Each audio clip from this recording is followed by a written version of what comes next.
నువ్వు ఎవరి ఈడాట కొంతమంది జర్నలిస్టులకు శ్యామ్ గాడు ఈడేం చెప్తాడు, మేరం శ్యామ్ గాడు, అరే నీ ముఖం చూస్తే నువ్వు అసలు ఎవరు చెప్పినా క్యూ న్యూస్లో గదే చూస్తారు, నేను చెప్పబట్టికే చూస్తున్నాడని ఫీల్ అవుతాడు వీడు గతంలో నేను చెప్పేపటికే చూస్తున్నారు క్యూ న్యూస్, నేను పోయి చెప్పినా క్యూ న్యూస్లో చూస్తారు తప్పకుండా. క్యూ న్యూస్ అనేది అది బ్రాండ్. ఇప్పుడు నువ్వు సింహాసనం ఏమైనా కూర్చుంటే సింహాసనం ఎవరు కూర్చున్నా రాజే అంటారు, అది క్యూ న్యూస్ అంతే. అది క్యూ న్యూస్ ఎవరు చెప్పినా చూస్తారు. ఇప్పుడు సుదర్శన్ చెప్తే చూస్తలేరా, చూస్తారు. అట్లాని నేను చేయబట్టే క్యూ న్యూస్ నడతాను, నువ్వు ఎన్నో డబ్బాలు కొట్టినావు నాకు తెలుసు. కానీ అయితే వీడు ఏమంటాడు, ఒక జర్నలిస్ట్కి ఫోన్ చేశాట, వీని ఎదుగుదల ఓర్వలేకనట తీన్మార్ మల్లన్న కుట్ర పడుతున్నారట ఈయన మీద. అంటే వీడు చేసిన లంగ పనులు కాకుండా వీడు గతంలో ఏమని చెప్పుకున్నాడంటే, ఈయన మీద ఒకటి అరెస్ట్ వారెంట్ ఏదో ఇష్యూ అయింది చూసిరా, ఆ మధ్యలో ఏదో ఎమ్మెల్యేను బ్లాక్మెయిల్ చేసిన ఏదో ఆరోపణలు వచ్చి అరెస్ట్ వారెంట్ ఇష్యూ అయింది. దానిలో కూడా తీన్మార్ మల్లన్న ఇన్వాల్వ్ అయ్యిండు, నన్ను ఇరికిచ్చే ప్రయత్నం చేస్తున్నాను.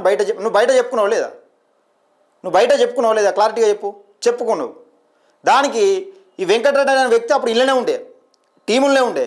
అసలు వెంకటరెడ్డికి ఈ స్టోరీ అంతా నేను చెప్తున్నాను, వెంకటరెడ్డికి ఈ శ్యామ్ గానికి అసలుకే పడది. ఎక్కడ కూడా మీరు ఈ శ్యామ్ గానికి వెంకటరెడ్డికి అసలుకే పడది. టామ్ అండ్ జెర్రీ కొట్లాట లెక్క వీళ్ళిద్దరికి పడది.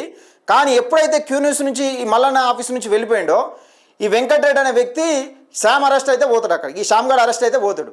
అంటే ఏం డ్రామాలు అవన్నీ? మీ డ్రామాలు ఏంది ఇవన్నీ? శ్యామ్ గారు అరెస్ట్ అయితే పోయిర్రు. ఈయన వెంకటరెడ్డి అనే వ్యక్తి కల్వకుంట్ల కవిత పార్టీలో చేరిండు. ఈయన ధర్నాలు చేస్తాడు కల్వకుంట్ల కవిత పార్టీ తరఫున. ఈయనకేం సంబంధం లేదంటే ఈయన వెళ్ళిన తర్వాత ఇక్కడ క్యూ న్యూస్ ఆఫీస్ పైన దాడి జరుగుతుంది.